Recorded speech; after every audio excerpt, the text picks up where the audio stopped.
शिक्षक साधारण नहीं होते हैं, प्रलय और निर्माण दोनों उसकी गोद में खेलते हैं, ऐसा कह रहे हैं चाणक्य। लेकिन आज स्थिति ये आन पड़ी है कि सिर्फ मुसलमान होने के नाम पर विद्यार्थियों को मारा जाता है। इवन यहाँ तक कि जो उस कक्षा के बच्चे हैं उन तमाम बच्चों से मरवाया जाता है, क्योंकि उस बच्चे को मुसलमान है, वो बच्चा, उस बच्चे को 5 का पहाड़ा नहीं आता है, इसलिए मरवाया जाता है। ये कहानी है उत्तर प्रदेश के मुजफ्फरनगर की। अब देखिए, एक टीचर हैं जो टीचर क्लास के तमाम बच्चों से एक मुसलमान बच्चे को पिटवा रही हैं और हवाला ये दे रही हैं कि वो बच्चा मुस्लिम है, और दूसरा हवाला ये है कि उस बच्चे को 5 का पहाड़ा नहीं आ रहा है। इन तमाम चीज़ों पर हम बातचीत करेंगे। हमारे साथ अमान है। कैसे देखते हैं अमान साहब इन तमाम चीज़ों को? देखिए सैफ भाई, हम लोग भी स्कूल में पढ़ते थे और जाहिर सी बात है, एक समय था कि जब हम टास्क का होमवर्क करके नहीं जाते थे तो शिक्षिका मारती थी हमें, शिक्षक मारते थे हमें, टीचर मारते थे हमें। और जाहिर सी बात है, मार तो हम लोगों को भी पड़ा है और बहुत पड़ा है। मतलब हद तो ऐसा हो गया था कि हम लोग स्कूल जाने से एक टाइम में सोचे थे ऐसा मार भी पड़ा है। तो उस डर से हम लोग होमवर्क करके जाते थे, बच्चे का भविष्य अच्छा हो। लेकिन तृप्ता त्यागी जो मुजफ्फरनगर के रहने वाली हैं और वहाँ नेहा पब्लिक स्कूल की जो प्रधान अध्यापक हैं, प्रिंसिपल हैं उस स्कूल की, और शिक्षक हैं, शिक्षक भगवान का रूप होता है। और बच्चे में भी कहा जाता है कि बच्चे भी भगवान का रूप हैं। नेहरू जी बच्चों को कितना पसंद करते थे, ये सब स्कूल में हमें बताया गया है। लेकिन जिस तरीके से वो कह रही थी, उनकी मानसिकता समझ में आ रही थी, और ये देखकर बड़ा अफसोस लग रहा था कि हमारा मुल्क कहाँ जा रहा है। एक तरफ हम चांद पर जाते हैं, दूसरे तरफ ज़मीन पर देख लीजिए कि क्या हाल है, क्या हालात है हमारे मुल्क में, कि ट्रेन में योगी और मोदी के नाम पर मुसलमानों को गोलियां मारी जा रही है। मुसलमान बच्चों को ये कहा जा रहा है कि इन लोगों को तो पाकिस्तान चले जाना चाहिए। तो बच्चे के जहन में क्या बैठेगी कि उसके साथ डिस्क्रिमिनेशन हो रहा है। आने वाले टाइम में ऐसा भी होगा कि कई माँ बाप स्कूल भेजने से डरेंगे। आज के टाइम में क्या है कि क्रिश्चियन स्कूल में भी मुसलमान के बच्चे पढ़ते हैं, मुस्लिम स्कूल में भी हिंदू बच्चे पढ़ते हैं, अलीगढ़ यूनिवर्सिटी में मुस्लिम बच्चे पढ़ते हैं। तो अलीगढ़ यूनिवर्सिटी में तो नहीं देखा गया है कि कई हिंदू बच्चों का मॉब लिंचिंग हो रहे हैं, कोई टीचर हिंदू बच्चों को ऐसा कर रहा है कि तुमको अल्लाह अकबर बोलना होगा और तुमको पढ़ना होगा। तो इस तरह की बात तो नहीं हो रही है। लेकिन अफसोस है जब इस देश के प्रधानमंत्री इशारों में कहते हैं कि हम तो कपड़ों से पहचान लेते हैं पत्थर कौन मारता है, पत्थर कौन मारता है। ट्रेन में इस तरह की बात की जाती है, तो बहुत अफसोसजनक है ये बात। और ये देख लीजिए, एक तरफ मुसलमान बच्चों को वो पिटवा रही हैं, और किससे पिटवा रही हैं? बच्चे से ही पिटवा रही हैं। तो एक के साथ डिस्क्रिमिनेशन हो रहा है और एक के अंदर जहर भर रही हैं, तो दोनों का भविष्य खराब हो रहा है। एक बच्चे का भविष्य खराब नहीं हो रहा है, तृप्ता त्यागी जी का बच्चा बढ़ता होगा कहीं दूसरे स्कूल में, कई अच्छे कॉन्वेंट में। भारतीय जनता पार्टी के नेता या फिर कोई भी संघी लोग जो इस तरह की बात करते हैं, उनके बेटा थोड़ी ना इस तरह के कॉन्वेंट में पढ़ते हैं। वो लोग विदेशों में हार्वर्ड यूनिवर्सिटी, लंदन यूनिवर्सिटी में अच्छे कॉन्वेंट में उनके बच्चे पढ़ते हैं। लेकिन जो मिडिल क्लास के बच्चे होते हैं, जो गरीब तबके के बच्चे होते हैं, वो आसपास के स्कूल में जाते हैं। और आसपास के स्कूल में इस तरह की जो मानसिकता है, जो टीचर के अंदर जो मानसिकता है, इससे बच्चों का भविष्य खराब हो रहा है।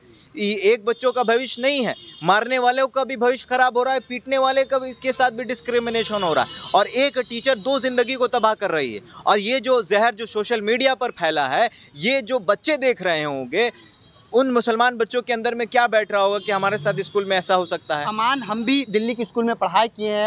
हम सब बिल्कुल हम सब विद्यार्थी रहे हैं। हमारे टीचर कोई सेपरेट मुस्लिम नहीं थे, कोई प्राइवेट टीचर नहीं थे। लेकिन वो जो टीचर थे हमारे, वो पूरे जाट थे और इतना बेहतरीन पढ़ाते थे। हमारे लिए इवन खाना लेकर के आते थे, वो अपना खाना हमें देते थे खाने के लिए, क्योंकि वहाँ पर मेरे फादर और मदर कोई भी नहीं रहते थे। ऐसी स्थिति में मेरे टीचर से मुझे ला कर के खाना देते थे। आज वो टीचर्स देखने को ये मिल रहा है कि किसी स्कूल में, मुजफ्फरनगर के स्कूल में, और बच्चे के साथ इस तरह का दुर्व्यवहार, ये क्या परोसा जा रहा है? सैफ जी, हमने जब पढ़ाई किया ना, तो हमने टीचर का कभी टाइटल त्यागी, शर्मा या फिर खान नहीं देखा। हमने उनके अंदर एक भगवान का रूप देखा। हमने उनको गार्जियन समझा। आज के दौर में ऐसा है कि कोई मुस्लिम टीचर किसी बच्चे को मार देता है तो वो आरएसएस और बजरंग दल का गैंग बनाकर उस स्कूल पर हमला कर देते हैं, या फिर क्रिश्चियन हो। तो इस तरह का जहर कौन भर रहा है इस मुल्क में? इस तरह का जहर इस मुल्क में, इस देश की गोदी मीडिया भर रही है। आप टीवी चैनलों पर चलाओगे कि मुसलमानों की वजह से कोरोना फैल रहा है, कोरोना जिहाद मुसलमान कर रहा है, तो जाहिर सी बात है कोई छोटा ऐसा बच्चा हो या फिर कोई प्रधान अध्यापक हो, उनके मन में ये जहर आप लोग भर रहे हैं तो इसका जिम्मेदार इस मुल्क की सरकार है, इस मुल्क का हाकिम है। और इस मुल्क की गोदी मीडिया है। अगर हाकिम ही इस चीज़ पर दबिश डालता, हाकिम ही अगर गोदी मीडिया पर को फटकार लगाता, हाकिम ही अगर गोदी मीडिया को कहता कि आप नफरत फैला रहे हैं, इस चीज़ पर रोक लगाते हैं, तो आज मुल्क में इस तरह की जो जहर आपको देखने के लिए मिल रहा है, इस तरह की जो नफरत भरी विवादित बयान लोगों की तरफ से सुनने के लिए मिल रहा है, ये शायद देखने के लिए नहीं मिलता। आज कई ऐसे मुस्लिम लोग हैं, मुस्लिम औरतें हैं, मुस्लिम बच्चे हैं जो ट्रेन में सफ़र करने से डरते हैं। इसलिए डरते हैं कि अगर उनसे पूछ लिया जाए कि आप योगी को मानते हो, आप मोदी को मानते हो, अगर वो कह दे नहीं तो शायद कोई RPF का जवान उन्हें शूट आउट कर दे।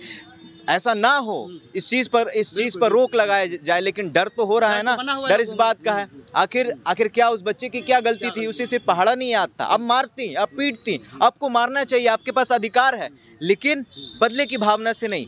बदले की भावना से आप नहीं मारती। वो आपका विद्यार्थी है, आप विद्यार्थी को सुधारने के लिए, उसे पहाड़ा याद कराने के लिए मारती। आप बदले की भावना से मार रहे हैं। आप ये कह रहे हैं कि पाकिस्तान चले जाओ। आपको किसने हक दिया? किसी को पाकिस्तान भेजा? आप उस बच्चे का ऐसा भविष्य बनाइए कि वो चांद तक जाए। चांद पर आज चंद्रयान 3 जो गया, इसमें सिर्फ एक आदमी का हाथ थोड़ी है। जितने पूरे हिंदुस्तानी साइंटिस्टों का, हम मुसलमान की बात नहीं कर रहे हैं, उसमें मुसलमान, हिंदू, क्रिश्चियन सब लोग थे। आप जब बांटोगे मुस्लिम, हिंदू, सिख, ईसाई में, तो ये मुल्क खत्म हो जाएगा, हाशिए पर आ जाएगा। तो आखिर जो ऐसी स्थिति बन रही है उसको कैसे खत्म किया जा सकता है? देखिए, मौजूदा सरकार इस चीज़ पर अगर नज़रिया नहीं डालती है तो मौजूदा सरकार इस चीज़ की जिम्मेदार है।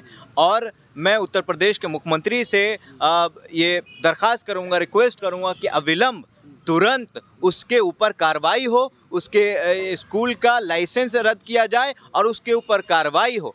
और जो माँ बाप अगर उस बच्चे को स्कूल जाने से भेज रहे हैं तो उस बच्चे का एडमिशन किसी अच्छे स्कूल में कराएं और सारे स्कूल में ये नोटिस भेजें कि इस तरह की बात अगर आपके स्कूल में होती है और अगर आप बच्चों के साथ डिस्क्रिमिनेशन करते हैं, अगर चाहे वो बच्चा दलित हो, मुस्लिम हो या फिर स्वर्ण कास्ट का हो, आप किसी के साथ डिस्क्रिमिनेशन नहीं कर सकते हैं। इस मुल्क में डिस्क्रिमिनेशन को टॉलरेट नहीं किया जाएगा। एक बेंच पर हिंदू, मुस्लिम, सिख, ईसाई के बच्चे बैठते हैं, इसलिए बैठते हैं कि सामने वाला टीचर है, बैठने वाला विद्यार्थी है, वो किसी जाति और किसी समुदाय और किसी धर्म से नहीं है।